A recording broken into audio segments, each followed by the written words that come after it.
Thanks, Monica. You know, it's interesting. You know, I'm here at a positive energy event, but it's fairly clear from my first slide that things aren't very positive when you see the fists pumping in the air and the fire. And that speaks to what I'll say the broader environment that we are in related to polarization and frustration. And I know we're here to talk about energy, but the reality is that you could pick a number of public policy issues. You could talk about energy and pipelines and public acceptance of projects as one particular polarization point or frustration. Or you could talk about immigration. You could talk about globalization. You should think of energy as not something super special. It's just another touch point that polarizes many citizens and galvanizes opinion. And many times when I talk about these forces, I usually talk about the subcontext, not just about populism, but about the establishment and how many citizens, not just in Canada, but around the world, when you unpack many of these movements, they manifest themselves differently. But the one commonality that they have is an anti-establishment thread. What does that mean? That means that they feel that perhaps their provincial or federal government has let them down. That means that perhaps citizens feel that they do everything right, but that they cannot get ahead economically. Perhaps that means that when a project comes to their community or neighborhood or region, that they feel that they are at a disadvantage because the establishment powers, large companies, governments, and so forth, have a disproportionate influence in moving forward with projects, and that they feel that they're at a particular disadvantage. You know, I'm always quite interested when I kind of hear what I'll call the general narrative related to many of the elections. And you know, many times if I was to summarize elections, it would be, what were they thinking? It would just be those 4 words. When people hear about, you know, what happened in the United States or what's going on in Italy. And many times these elections are discounted, right? The populists or the anti-establishment forces, whether they be from the right or the left, are dismissed. And it's kind of like, whew, well, we didn't have to worry about that. But the reality is that when you actually unpack almost every major election in Western democracies lately, you see the phenomenon of what I would call creeping populism. You know, I remember when I read the media reports of the Dutch election, people were quite relieved. Actually, the market was quite relieved also in terms of, you know, how the far right had not done well. Well, yes, they did not win the election, but they made a gain. And actually, it'd be fair to say that when we think of those anti-establishment, populist-style movements, that it would be fair to say that even though in many elections they did not win, that they made gains. They made gains in the German election, in the Italian election. I would put Obrador in that same category, as anti-establishment. Like, we have a leader in Mexico who at one time encouraged people not to pay their electricity bills. And you also have the same kind of movement in Sweden, progressive, tolerant Sweden, where you have the Swedish Democrats increasing support. And even when you look at the last federal election in France, that an election that was held up as a paradigm of what I'll say tolerance and progressiveness and how it had overcome the other forces of the right of Le Pen, and I would say the far left of Jean-Luc Mélenchon, that when you unpack the numbers, even when you compare Le Pen and how she did compared to her father, this was a gain for the right wing. That not only did she win a significant greater number of votes than her father did, she managed to make gains in the National Assembly and actually enter the National Assembly herself. So what I want to actually put on the table is that we should not be complacent when these populist anti-establishment forces do not win with thinking that they have gone away. The reality is that they are a symptom. They're not necessarily the cause. They're a symptom of other broader problems. and a structural challenge, I would say, for our democracy today. And even when you look in Canada, Maxime Bernier and Doug Ford. You know, when you unpack the Ford election in Ontario, yes, a significant part of that was an electorate kind of making a judgment on a tired Liberal government, for sure. That was definitely part of it. But when you kind of unpack the style of Doug Ford, you know, I found it quite interesting as a political observer. You know, I think it would be fair to say that if you were to ask an average citizen about what the platform for a conservative party would be, usually it would include things like numbers and details. No, and I don't say that in a negative way, but you know, the thing is that for Doug Ford, he understood that he did not need to get into the details on a costed platform. He knew that he actually only had to have 5 bullets and some talking points. He knew that he could just basically talk about a buck of beer as a symbolic gesture, firing the CEO of Hydro One as a symbolic gesture of what was wrong with the establishment, and to tap into that anxiety about how the system had let people down, and that he could coast through the election without having to defend a detailed policy platform or even have a costed platform. So from my perspective at least, he understands that. You know, even when we look at someone like Maxime Bernier, I'd call him the latest entrant on the populist front, at least in Canada. Although right now it's clear that not a lot of Canadians are embracing Maxime Bernier or even know that he has a party. About 10% of Canadians said that they would consider voting for him. But you know, the thing is that when we unpack what he is trying to do, it's very similar in style to what we've seen in other countries, where he basically has a narrative that the establishment party, for him the main focus is the Federal Conservative Party of Canada, that they are ideologically bankrupt and lost their way, and that they have let things down. That Maxime Bernier, I'm sure, will want to position himself as a disruptor, to say that the system is not working, vote for me, and I will definitely disrupt things in the House of Commons. But you know, many times I'm asked, and I'm sure you get asked whenever you travel, is Canada really different? And you know, I think a lot of this was in the context of the last federal election. We had the, I'll call it now, very famous sunny ways of Prime Minister Justin Trudeau, a commitment to run a campaign that was very positive, that did not degenerate into many of the negative kind of campaign tactics that we've seen in the past. And he won. And I think for a lot of people outside of Canada, and I would say even for people inside of Canada, they were surprised that someone could not try to negatively tear down your opponents and malign them, and to stay positive and to still win.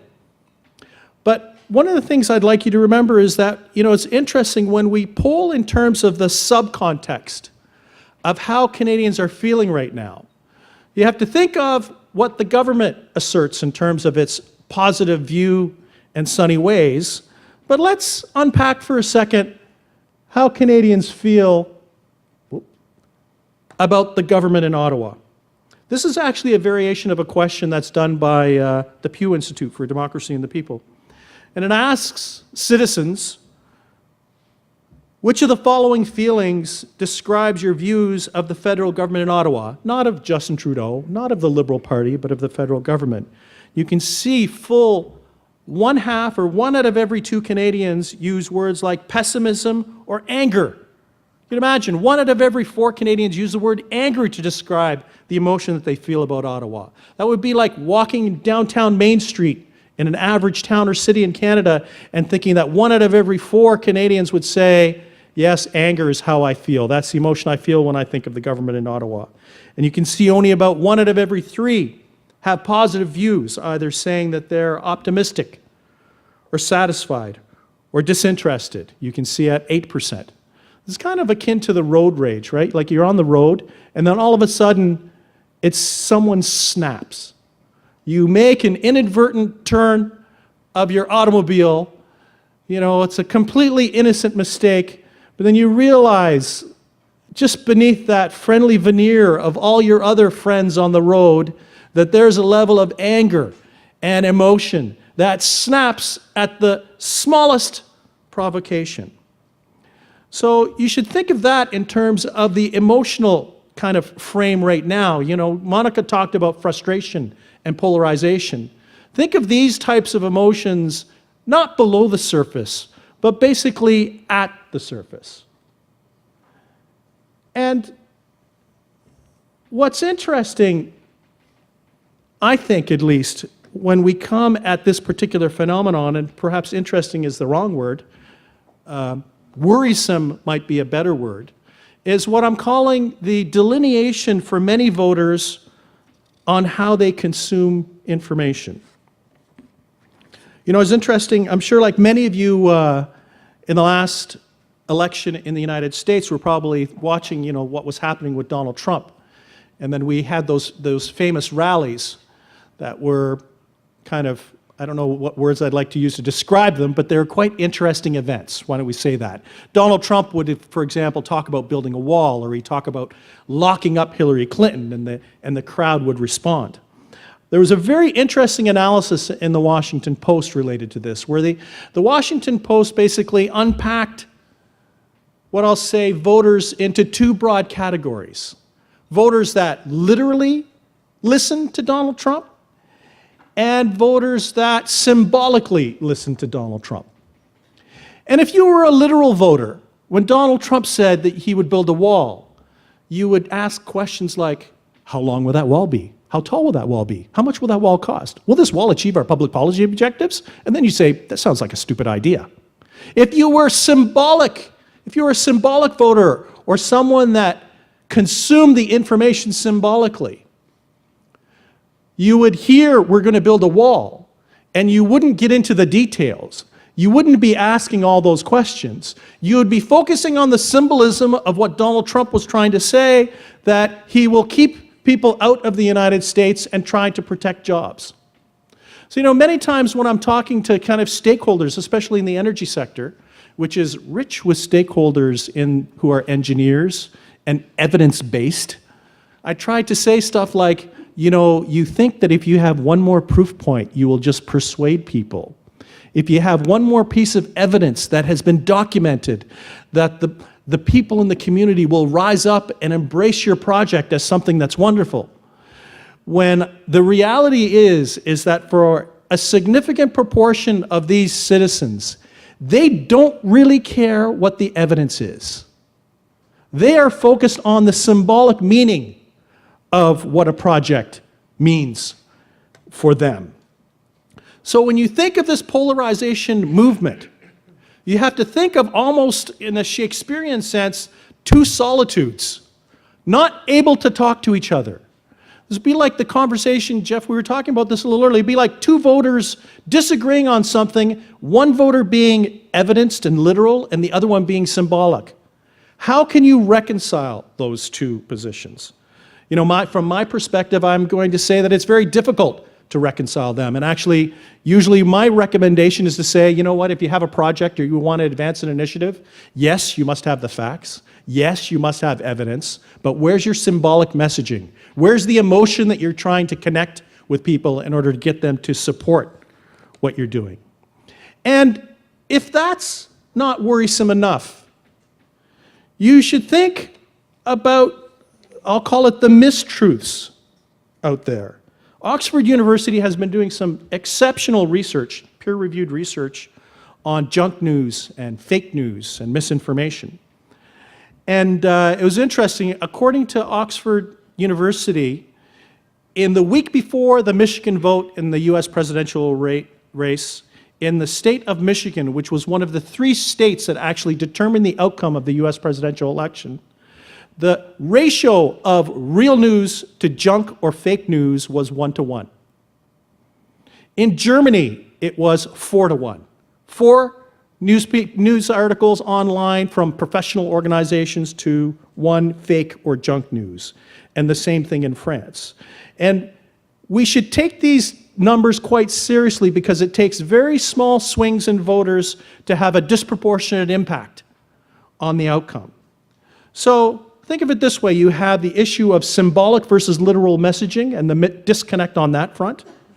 You have the growing success of fake news, junk news, and mistruths. And then on top of that, you remember the internet? You know, for many of us, I remember I was a politics student when the internet started. And I remember thinking there will be this wonderful thing called the internet. You know, whenever a politician says a lie, it'll be type, oh, that's a lie. I will be able to validate things because the truth will be on the internet. But the thing is that the reality is that that has been far from the truth. That for not just do we have fake news and junk news, but that in a world of computational propaganda where elections can be gamed, and social media can be gamed. It's interesting, according to Oxford University, I think this is a great turn of phrase, 1/3 of all Trump followers on Twitter were not human. Yeah, actually, 1/5 of Hillary Clinton followers on Twitter were actually not human. They were bots created to retweet, amplify messages of what I'll say the folks in their tribe and Hillary Clinton and Donald Trump. So as we kind of unpack things, you have this disconnect in terms of literal versus symbolic messaging. You have the growing rise of fake news and misinformation, and also people that are just not willing to believe the truth. You have the gaming of social media, and think of online sources as the primary source for many citizens to find out information. But what's interesting when you kind of dig beneath the numbers is that from a research perspective, and Monica, I think this is something we should try to unpack a little more. You know, traditionally we focus on regional variations, gender variations, income variations. Actually, the emerging new division in society is actually educational attainment. High school education or college education. And you can see here, this is a chart that was done up by the BBC using data from the Office of National Statistics. They had 1,070 wards in England and Wales, and you can see that there's a direct correlation between leave and remain and your level of education. And just to put a finer point on this, you know, it's interesting, during the Brexit vote, there were two primary propositions. The one proposition by the Remain folks, people don't remember this very much, but the Remain forces said that if the United Kingdom left the European Union, that each household would take a negative hit of £4,300. The Brexiteers famously said that they could repatriate £350 million a week for the National Health Service. It's plastered all over the side of their bus. You know, the interesting thing, and I don't think this happens very often, but during the course of the Brexit vote leading up to the referendum, the National Statistical Agency issued a press release saying that the Brexit claim of £350 million a week was not correct. You can imagine if StatsCan had released a piece of evidence to say that one of the political parties had been misleading voters. But what actually makes this even more interesting, or perhaps scary, is that polling was done after the correction by the National Statistical Agency, and the polling tested on both of the claims. And they asked voters in the United Kingdom about 7 to 10 days out from their actual vote, do you believe or not believe each of the claims? The proportion of people that believed, I'll call it the lie, as defined by the National Statistical Agency, 47%, almost 1 out of every 2 voters. The proportion of voters or citizens that believed the truth, 17%. This speaks to some of the fundamental structural problems in terms of the environment that we're living in. That perhaps one of the things we should be thinking about is that frustration might, I don't like to use the word Trump, but I guess I have to. Frustration perhaps trumps evidence in a lot of these instances. So, It's my last slide. Where are we? Oh, this is my alarm going off. So, where are we? 3 things I'd like to leave on the table. You should think of frustration as being primarily driven by economic anxiety. In the 6 years leading up to the Brexit vote, real wages had gone down by 10% and the cost of living had gone up 20%. Actually, when we look at Canada right now, more than 1 out of every 2 Canadians think that the next generation will have a lower standard of living, and only about 10% believe that we will have a higher standard of living. And this is within what I'll say the positive attitude of the government, the sunny ways, very good macroeconomic numbers. I guess one way you could describe this is joyless prosperity, that people see macroeconomic numbers, but they just don't connect to how they feel about the future. Second of all, polarization and increasing polarization, fueled by what I'll say an anti-establishment cynicism, and added to that kind of fake news where individuals can be in their own echo chamber, then it's very difficult to reach. And finally, what I'll call uncertainty. And what I mean by uncertainty is that, prior to this technological age, unless you really had a true movement, it was hard to mobilize. But now with the internet, social media, Facebook, Twitter, you are basically only a click away from mobilizing a group in order to oppose a project. That the barriers to entry are actually very low for groups, whether they be minority groups or fringe groups, in order to disrupt dialogue.